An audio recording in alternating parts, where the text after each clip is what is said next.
ನಮಸ್ಕಾರ ಸ್ನೇಹಿತರೆ, ನೋಡಿ ಇವತ್ತು ಬಂದಿರೋಂಥ ಜಾಗ 2 ಎಕರೆ 23 ಗುಂಟೆ. ಈ ರಸ್ತೆಗೆ 33 ಅಡಿ ಒಂದು ಚೈನ್ ರಸ್ತೆ ಇದೆ. ಇದು ವಾಲ್ ಕಾಂಪೌಂಡ್ ಆಗಿದೆ. ಒಳ್ಳೆ ಜಾಗ, ತುಂಬ ಬ್ಯೂಟಿಫುಲ್ ಆಗಿ ರೆಡ್ ಸಾಯಲು. ನೋಡಿ 33 ಅಡಿ ರಸ್ತೆ, ಎಲ್ಲ ಫಾರ್ಮ್ ಹೌಸ್ಗಳು ಮಾಡಿದ್ದಾರೆ. ವಿಲೇಜಿಂದ 1.5 ಕಿಲೋಮೀಟ್ರು ಇದೇ ಥರ ಮೆಟ್ಲಿಂಗ್ ರೋಡಲ್ಲಿ ಬರಬೇಕು. ಬೆಂಗಳೂರಿಂದ ಇಲ್ಲಿಗೆ ಒಂದು 90-95 ಕಿಲೋಮೀಟ್ರ್ ಆಗುತ್ತೆ.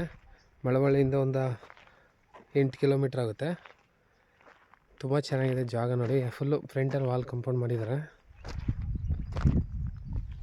ಫುಲ್ ಪ್ಯೂರ್ ರೆಡ್ ಮಣ್ಣು. ನೋಡಿ ಹಿಂದಗಡೆ ಎಲ್ಲ ಫಾರ್ಮ್ ಹೌಸ್ ಮಾಡಿ ಇದು ಮಾಡ್ತಾಯಿದ್ದಾರೆ. ಸುತ್ತ ತೋಟದ ಮನೆಗಳಿವೆ ಅಲ್ಲಲ್ಲಿ. ಜಾಗ ಒಳ್ಳೆ ಸ್ಕ್ವಯರ್ ಆಗಿದೆ. ಒಂದು ಚಿಕ್ಕದಾಗಿ ಮನೆಯೂ ಮಾಡಿದ್ದಾರೆ ಲೇಬರ್ ಹಾಕಂತೂ. ಸುತ್ತ ಮಾವಿನ ತೋಟಗಳೆಲ್ಲ ಇದ್ದಾವೆ ನೋಡಿ. ಅಕ್ಕಪಕ್ಕ ಎಲ್ಲ ಇದೆಲ್ಲ ಪಟ್ಟಾ ಲ್ಯಾಂಡ್ಗಳೇನೆ. ಜಾಗ ತುಂಬ ಚೆನ್ನಾಗಿದೆ. ಪ್ಯೂರ್ ರೆಡ್ ಮಣ್ಣು. ಫಾರ್ಮ್ ಹೌಸ್ ಮಾಡೋರಿಗೆ ತುಂಬ ಚೆನ್ನಾಗಿದೆ. ಎಲ್ಲ ರೆಡಿ ಇದೆ ನೋಡಿ. ಒಂದೇ ಮಟ್ಟಕ್ಕಿದೆ ಜಾಗ. 2 ಪಾತಿದಾಯ. ಫುಲ್ಲು ಆ ಕಡೆ ಎಲ್ಲ ಫೆನ್ಸ್ ಹಾಕ್ಕೊಂಡವ್ರೆ. ಅವ್ರದ್ದು ಸುತ್ತ ಫೆನ್ಸ್ ಇದೆ. ಆ ಕಡೆ ಒಂದು ಕಡೆ ಹಳ್ಳ ಬರುತ್ತೆ.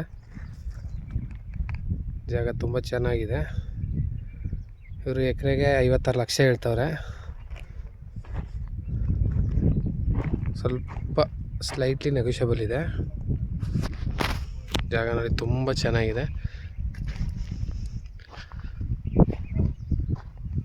ಜನರಲ್ ಪ್ರಾಪರ್ಟಿ, ಲೀಗಲ್ ಆಗಿದೆ, ಡಾಕ್ಯುಮೆಂಟ್ ಎಲ್ಲ.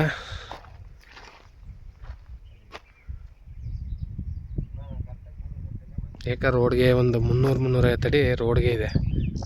ಏಕರ್ ರೋಡ್ ಉದ್ದಕ್ಕೆ ಬರುತ್ತೆ. Metalling road. ಲಾರಿ ಟ್ಯಾಕ್ಟ್ರ್ ಎಲ್ಲ ಓಡಾಡುತ್ತೆ ಜಾಗದ ರೋಡ್. ರಸ್ತೆಗೆ ಅಗಲ ಇದೆ.